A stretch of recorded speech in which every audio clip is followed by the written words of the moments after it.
Welcome to the ancient University of Al-Qawariyyin in Fez, Morocco.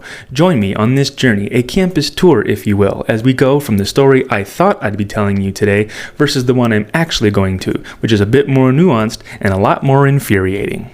As much as I wanted to talk about Fatima al-Fihri, the feminist Muslim icon who supposedly founded the school, it turns out her existence is apocryphal. Only mention of her existence is from this book written hundreds of years after she supposedly passed away. It has a suspiciously fable-sounding narrative, and as a history book, this has been proven many times over to not be a reliable source. So we're not going to talk about Fatima al-Fihri today, but we are going to talk about this, not the book, Wikipedia. Wikipedia is objectively the single greatest repository of human knowledge ever created and arguably our greatest achievement. However, that doesn't mean you can A, use wikipedia.org as a source itself, it's a way to find sources, or B, that it's perfect. I mean, it's open source. Of course, it's going to have flaws. This article in particular made me so mad, and the reason is this word right here, Madrasa.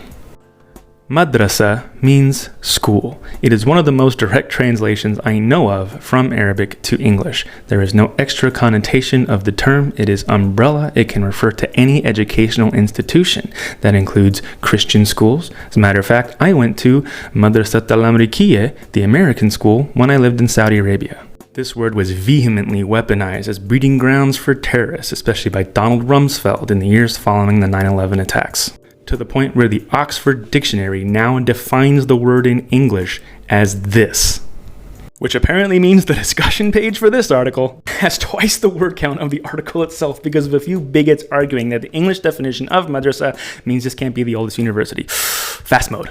The TLDR is Fatima al-Fihri may be a legendary character, however, the founding of the Institute of Al-Qawariyyin is well documented in 859, but because it started out as a mosque that did education and slowly became an educational institute that granted degrees, they're weaponizing that Oxford definition in English of an Arabic word because they called it a madrasa, saying that it had to be an Islamic school because it has a mosque, it still has a mosque, therefore it can't be a university, which is a solely Christian European invention. This argument went on for years and is still internally inconsistent. Look at this mess of citations. Even UNESCO agrees it's the oldest university. It's just people who can't handle the idea that Muslims, Arabs, and North Africans might have done something before Europeans. Christians love to claim this even in academia, which is why it gets to me. They don't understand that Muslims said we are studying God because God is everything. Allah is all. Therefore, you cannot study science without also studying God.